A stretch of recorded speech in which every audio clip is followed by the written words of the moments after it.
Hey guys, Andy here, and today we are going to talk about a very important and quite a sensitive subject matter, which is myths and facts around cancer prevention. So here in Canada, cancer as a set of conditions is the #1 cause of mortality. So lung, skin, colorectal, prostate, breast, I believe are the 5 most prevalent, with colorectal cancer probably being the one among those 5 with the strongest nutrition prevention component, and the other ones having some semblance of evidence around nutrition prevention, but not being primarily impacted by nutrition. Lung cancer, for example, where there's a strong connection with smoking, skin cancer, obviously a strong connection with unprotected sun exposure, and so on, right?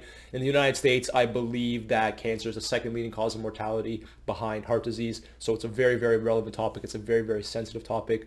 Many of us have had family members, affected by cancer, so certainly it's no laughing matter. But when it comes to a condition of this magnitude, there's always a high risk of misinformation, okay? Now, what you guys may not know about me, hopefully you do, is that I do a lot of writing. I've been writing in the world of nutrition for years, and that has led me to the opportunity to actually write for the American Institute for Cancer Research's blog. And so I wrote a blog for them, which just published a few days ago, on some of the biggest myths and facts around nutrition and cancer prevention. So I want to go through some of those today, and yeah, let's see where it takes us. So the first really, really big myth is that soy intake increases one's risk of breast cancer, okay? Now, factually speaking, scientifically speaking, the totality of human evidence does not support this claim. In fact, it's quite the contrary, okay? Technically speaking, women who consume more soy, although contextual factors are involved, women who consume more soy tend to have a lower risk of breast cancer, and at worst, soy intake has a neutral effect on breast cancer risk, okay? So that's one thing to keep in mind. Oh, and by the way, if you want more elaboration on these points and to see references, please check the link in the description where I do link my work for the American Institute of Cancer Research, that blog post, okay? That's myth #1. Myth #2 is, I guess, somewhat understandable, but not factually proven at this point, which is the idea that artificial sweeteners or sugar substitute increase one's risk of cancer.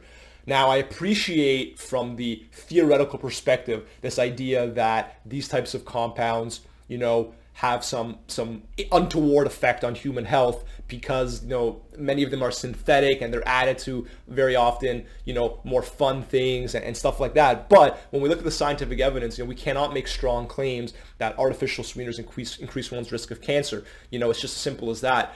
Yes, these foods are not superfoods, sucralose, aspartame, whatever. These are not superfoods that greatly enhance human health, but they do serve a purpose, and we have to be fair and objective in assessing their impact, okay? So that's point #2.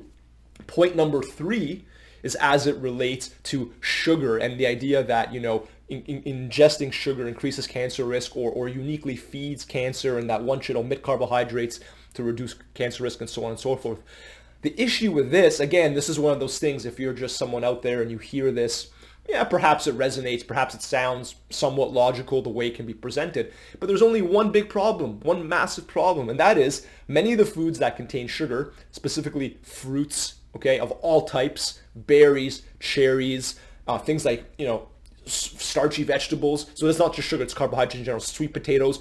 We know that these foods are high in fiber and high in a variety of antioxidants. Also, they tend to contain varying amounts of calcium and other important nutrients.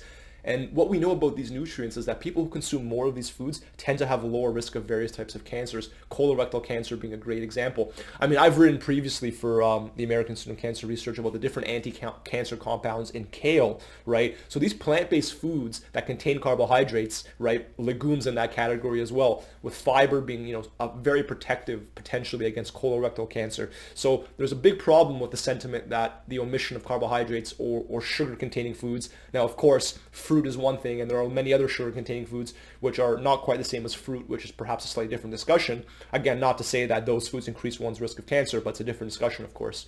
So anyway, guys, those are 3 of the big cancer nutrition myths that I want to touch on in today's video. Please do read the blog post and the link in the description where I elaborate on all these topics much more with the appropriate references. I hope you enjoyed today's video, and other than that, have a good one.